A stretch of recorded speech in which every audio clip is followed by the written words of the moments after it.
Hello दोस्तों, स्वागत है आप सभी लोगों का राजस्थान एकेडमी पर। मैं प्रवीण सिंह आप सभी लोगों के साथ में लैब असिस्टेंट यानी कि प्रयोगशाला सहायक की जो वैकेंसी आने वाली है उसके अंतर्गत मैं आप लोगों के साथ में भौतिकी के सिलेबस के ऊपर डिस्कस कर रहा था। और उसके अंतर्गत पहला टॉपिक दे रखा था आपके रिजिड बॉडी के बारे में, यानी रोटेशनल मोशन वगैरह के बारे में दे रखा था, मूवमेंट ऑफ इनर्शिया, टॉर्क, ये सब टॉपिक दे रखे थे जो कि मैंने आप लोगों के साथ में प्रीवियस ईयर के क्वेश्चन पेपर के साथ 2016 और 18 के क्वेश्चन के साथ में पूरा कंप्लीट तरीके से 9 वीडियो के अंदर कंप्लीट करवा दिया है। ठीक है, उसकी प्रैक्टिस वगैरह कहाँ से करनी है वो सब भी मैंने उन्हीं वीडियोस के दौरान बता दिए हैं। आज हम स्टार्ट करने जा रहे हैं नया टॉपिक थर्मोडायनेमिक्स यानी कि ऊष्मागतिकी। ठीक है, ये सेकंड टॉपिक है आपके सिलेबस के अकॉर्डिंग। तो ऊष्मागतिकी के बारे में हम बात करेंगे। चलिए दोस्तों, करते हैं ऊष्मागतिकी के बारे में कंप्लीट डिटेल में बात। तो सबसे पहले समझते हैं कि ऊष्मागतिकी का मतलब क्या होता है दोस्तों। तो ऊष्मागतिकी का मतलब है, जिस प्रकार से हमने पीछे क्या पढ़ा था, रोटेशनल बॉडी के बारे में यानी कि रिजिड बॉडी की डायनेमिक्स के बारे में, तो आपने सबसे पहले तो पढ़ रखा है गति के बारे में। फिर आपने पढ़ा कि अगर जो बॉडी है उसका कोई भार वगैरह हो और एक बड़ी बॉडी का आपने गतिकी के बारे में पढ़ा। उसी प्रकार से ऊष्मा के अंदर गति या ऊष्मा के प्रवाह का जो है पूरा वर्णन उसे ही कहा जाता है ऊष्मागतिकी। तो आपसे अगर पूछ ले भाई ऊष्मागतिकी है क्या, तुमने थर्मोडायनेमिक्स पढ़ा, ऊष्मागतिकी का मतलब बताओ, थर्मोडायनेमिक्स का मतलब बताओ, तो इसका मतलब होता है ऊष्मा की गति या ऊष्मा का प्रवाह। इसका क्या मतलब होता है? ऊष्मा की गति, एक मिनट रुकिएगा, ये लीजिए, ऊष्मा की गति या हम कह सकते हैं ऊष्मा का प्रवाह। ठीक है, ऊष्मा की गति या ऊष्मा का प्रवाह जो है वो क्या कहलाता है? थर्मोडायनेमिक्स ऊष्मागतिकी कहलाता है। और भौतिक विज्ञान के अंदर ऊष्मा के प्रवाह का अध्ययन ही क्या कहलाता है? ऊष्मागतिकी कहलाता है। अब हम देखिए, ऊष्मा का प्रवाह का अध्ययन जो है वो ऊष्मागतिकी अगर है तो हमें पहले ये समझना पड़ेगा कि ऊष्मा का प्रवाह होगा कब। ऊष्मा का प्रवाह तभी होता है दोस्तों जब दो बॉडी के यानी दो वस्तुओं के ताप के अंदर अंतर हो, यानी किसी एक का ताप ज़्यादा हो किसी एक का कम हो, तभी ऊष्मा का प्रवाह होता है। ठीक है, ये चीज़ें आप लोगों को आगे अब मैं नोट करवा रहा हूँ पॉइंट वाइज, आप पॉइंट वाइज नोट करते हुए चलेंगे। तो आप सबसे पहले लिखिए पहला पॉइंट, ऊष्मागतिकी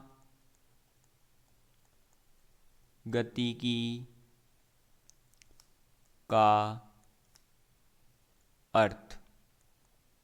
ठीक है, तो ऊष्मागतिकी का अर्थ होता है ऊष्मा, एक मिनट ये वाइट कर देते हैं तो अच्छा रहेगा, ऊष्मा का प्रवाह या ऊष्मा का प्रवाह या ऊष्मा की गति। ठीक है, तो ऊष्मा का प्रवाह या ऊष्मा की गति के अध्ययन को कहते हैं, ऊष्मागतिकी किसे कहते हैं? तो ऊष्मा के प्रवाह या ऊष्मा की गति को कहते हैं।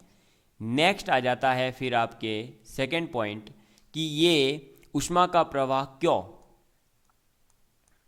ऊष्मा का प्रवाह क्यों, तो ऊष्मा का प्रवाह होता क्यों है? ऊष्मा का प्रवाह तभी होगा जब दो वस्तुओं के ताप के अंदर अंतर हो, यानी कि ताप के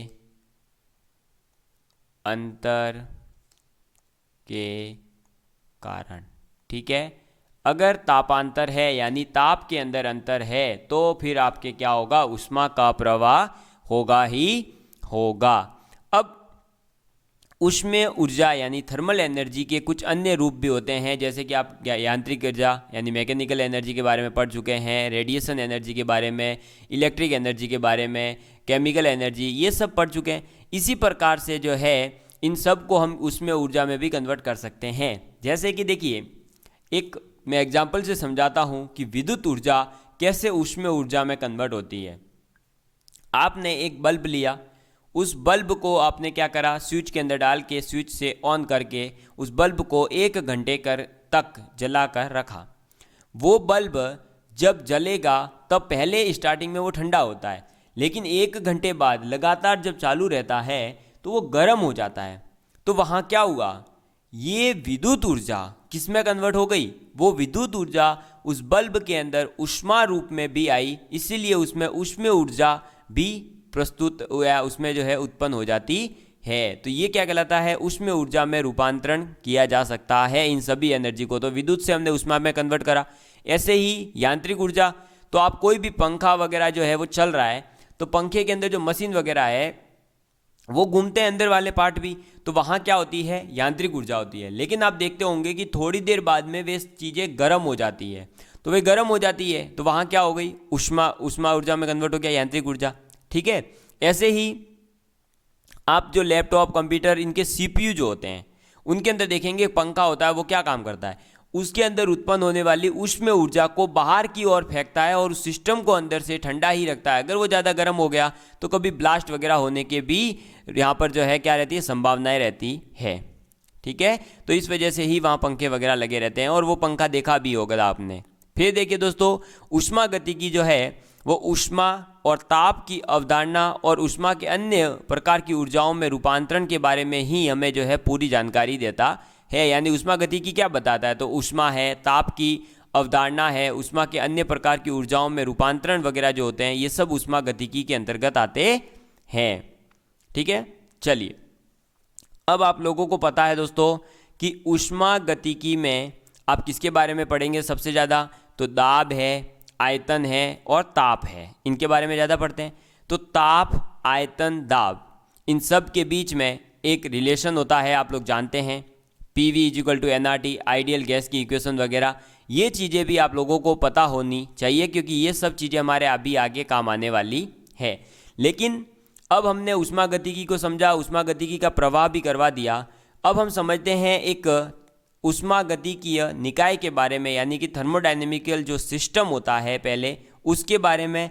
उस सिस्टम के अंदर क्या क्या होना चाहिए, क्या क्या होता है, ये चीज़ें हम समझते हैं, क्योंकि आगे हमारे काम आने वाला है कि भाई सिस्टम क्लोज्ड है या ओपन सिस्टम है, या होमोजीनियस सिस्टम है या हेट्रोजीनियस सिस्टम है, ठीक है, या आइसोलेटेड सिस्टम है, कौन सा सिस्टम है। उसी से उस क्वेश्चन के अंदर वेरिएशन भी आ सकता है। तो अब आप थर्ड टर्म सीखने जा रहे हैं, और थर्ड टर्म क्या है, थर्ड टर्म कहती है ऊष्मा गतिकीय निकाय। ऊष्मा गतिकीय निकाय, ठीक है। ऊष्मा गतिकीय निकाय क्या कहता है, ऊष्मा गतिकीय निकाय कहता है कि आपके पास में ब्रह्मांड का वो भाग जिसमें आप अपने ऊष्मा गतिकी का अध्ययन कर रहे हैं उसे ही कहा जाता है ऊष्मा गतिकीय निकाय। यानी कि थर्मोडायनेमिकल सिस्टम क्या कहलाएगा, थर्मोडायनेमिकल सिस्टम वो भाग होगा पूरे के पूरे यूनिवर्स का जहाँ या जितने भाग में आप जो है अपने थर्मोडायनेमिकल प्रोसेस को कंप्लीट करवा रहे हैं, बस वो भाग क्या कहलाएगा, थर्मोडायनेमिकल सिस्टम कहलाता है। तो आप लिख सकते हैं ब्रह्मांड का वह भाग, ब्रह्मांड का वह भाग जिसमें विशाल संख्या में अणु, परमाणु, ये पूरी डेफिनेशन लिखवा रहा हूँ, ठीक है, आपको ये काम आएगी। इसलिए ब्रह्मांड का वह भाग जिसमें विशाल संख्या में अणु, परमाणु, आयन, इलेक्ट्रॉन, प्रोटॉन आदि हो तथा जिसका, ये सब तो होंगे भाई परमाणु। अब देखो ये सब ब्रह्मांड में हर जगह उपलब्ध है, तो ये तो होंगे ही होंगे। तो ब्रह्मांड का वह भाग जिसमें विशाल संख्या में ये उपलब्ध है, तथा जिसका चयन ऊष्मा गतिकी अध्ययन के लिए किया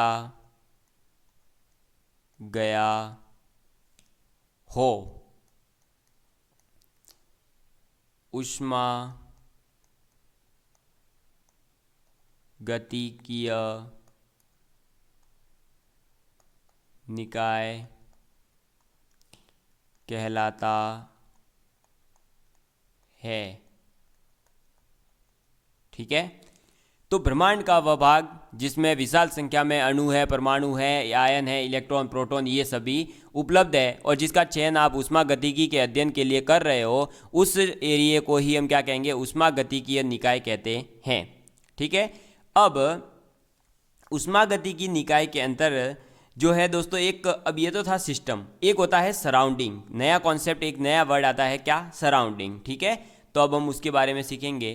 थर्ड आप फोर्थ लिखेंगे किसके बारे में, तो आप लिखेंगे पारिपार्श्विक।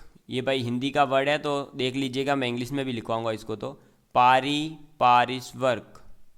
ठीक है, पारिपार्श्वर्क सराउंडिंग्स, यानी कि सराउंडिंग। ठीक है, अब ये सराउंडिंग और ये जो थर्मोडायनेमिक सिस्टम वर्ड यूज हो रहा है, ये आगे हमारे काम आने वाले हैं। सराउंडिंग्स का मतलब होता है ऊष्मा गतिकी निकाय के अलावा जो ब्रह्मांड में उपलब्ध रहेगा ना भाई, ब्रह्मांड ऐसा तो नहीं पूरा का पूरा ब्रह्मांड ले लोगे, तो ब्रह्मांड के अंदर ऊष्मा गतिकीय निकाय के अलावा जो भी उपलब्ध है उस पूरे शेष ब्रह्मांड को ही हम क्या कहेंगे, सराउंडिंग कहेंगे या वातावरण कहते हैं। तो आप लिख लीजिए ऊष्मा गतिकी निकाय के अतिरिक्त, ऊष्मा गतिकीय निकाय के अतिरिक्त ब्रह्मांड का शेष भाग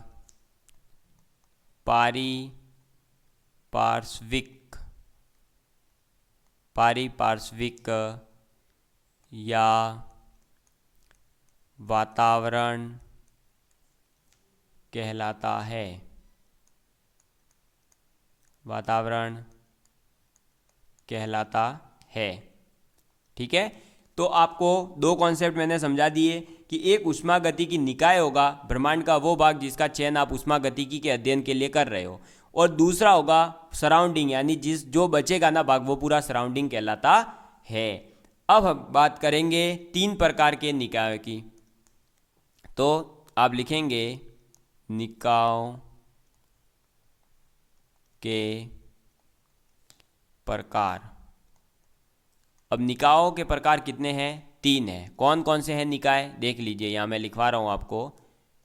तो पहला हो जाएगा निकायों के प्रकार में विलगित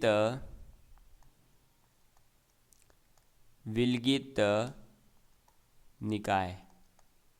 विलगित निकाय का मतलब है आइसोलेटेड सिस्टम। ठीक है, ये क्या होता है, इससे डायरेक्ट क्वेश्चन पूछा जाएगा कि आइसोलेटेड सिस्टम की विशेषता क्या है, बताओ। ऐसे क्वेश्चन पूछे जाते हैं। मैं आपको जब प्रीवियस ईयर के क्वेश्चन करवाऊंगा तो आपको समझ में आएगी बात। विलगित निकाय। नेक्स्ट आ जाता है आपके खुला निकाय। खुला निकाय का मतलब है ओपन सिस्टम। ठीक है, और थर्ड आ जाएगा आपके बंद निकाय। और बंद निकाय का मतलब क्या है, तो क्लोज्ड सिस्टम। Closed system. ठीक है, तो निकायों के तीन प्रकार है, विलगित निकाय, खुला निकाय, बंद निकाय। अब विलगित निकाय क्या होता है, खुला निकाय क्या होता है और बंद निकाय क्या होता है, इन तीनों के अंदर आपको मैं यहाँ जो है डायरेक्ट लिखवा रहा हूँ। देखो यहाँ लिख रहा हूँ मैं एक टेबल टाइप का बना करके, ताकि आप लोगों को ठीक रहेगा। 3 ले लेते हैं अपन, और इसके कलर ये येलो ले लेते हैं, ठीक है।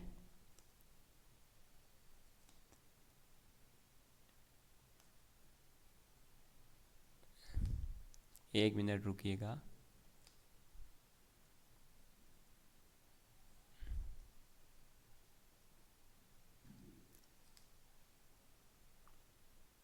ये लीजिए,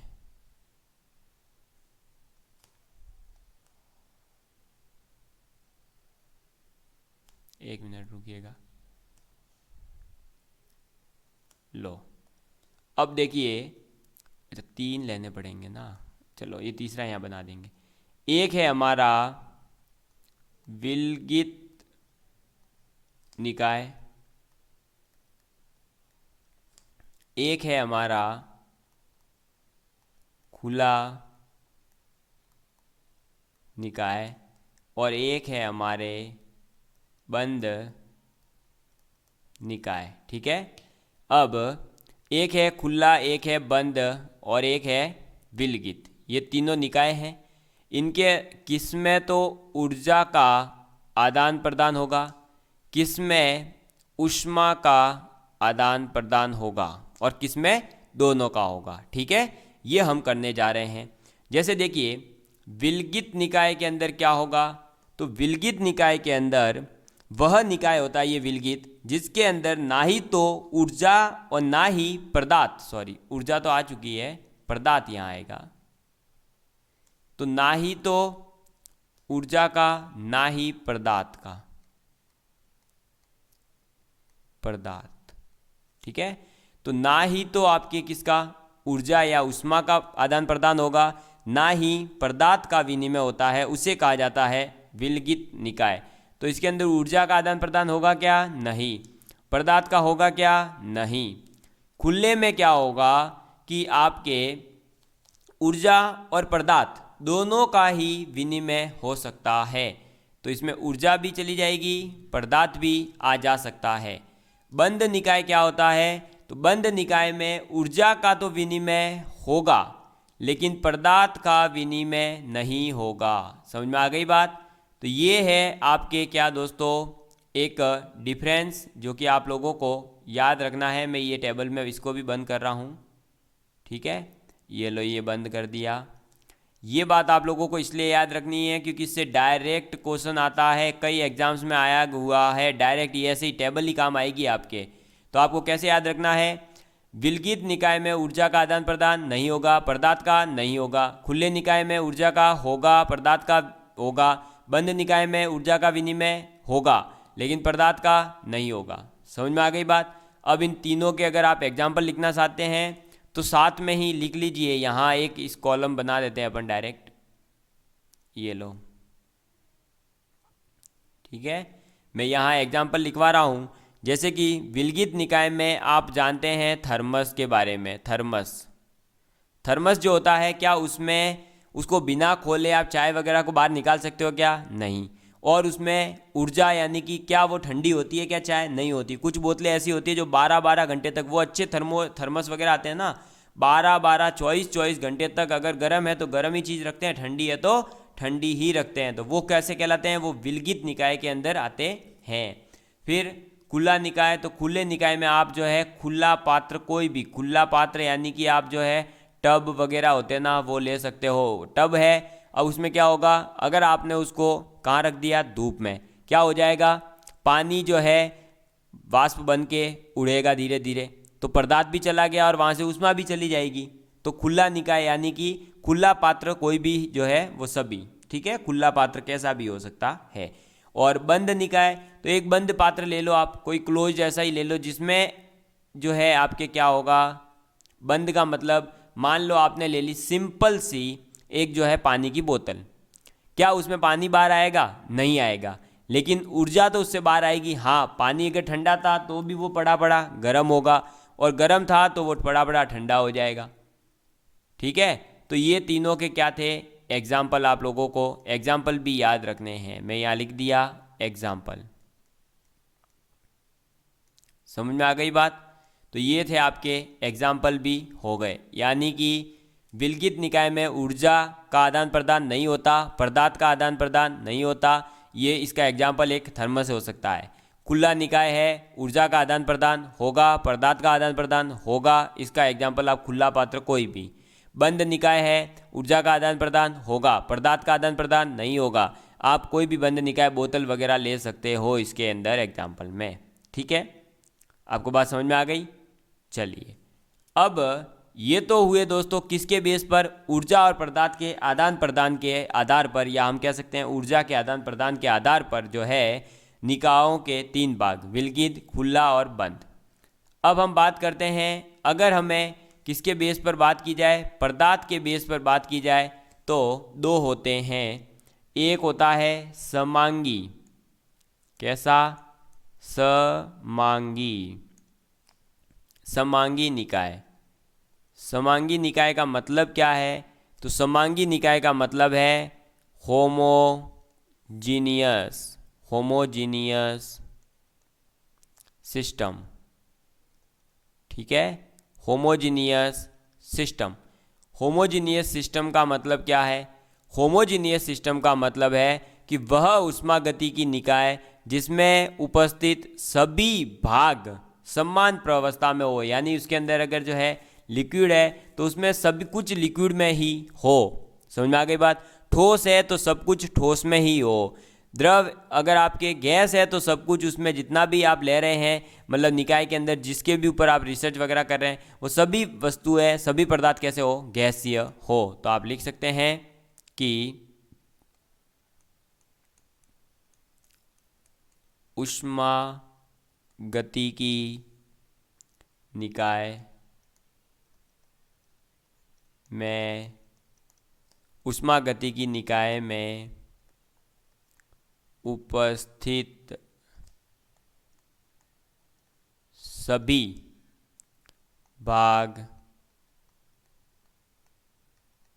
समान प्रावस्था में हो तो वह समांगी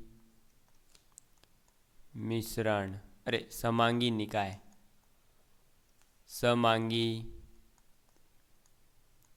निकाय कहलाता है, कहलाता है। ठीक है, समांगी निकाय कहलाता है। उदाहरण देंगे हम, तो इसके अंदर उदाहरण हो जाएंगे, जैसे कि आप सभी किस में हो? शुद्ध ठोस में हो सकते हैं, सभी शुद्ध द्रव में हो सकते हैं, सभी गैस में हो सकते हैं। ऐसी कोई भी सिचुएशन हो सकती है, तो ये आदि लगा दो। नेक्स्ट आपके जो है दूसरा आ सकता है, कौन सा? विषमांगी। विषमांगी निकाय। विषमांगी निकाय का मतलब है हेट्रोजीनियस सिस्टम। हेट्रोजीनियस सिस्टम का मतलब क्या है? तो हेट्रोजीनियस सिस्टम का मतलब है वह निकाय जिसमें उपस्थित निकाय जो है दो या दो से अधिक प्रावस्थाओं में हो। तो निकाय में दो या दो से अधिक प्रावस्थाएं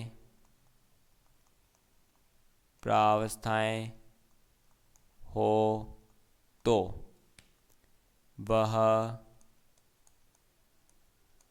विषमांगी निकाय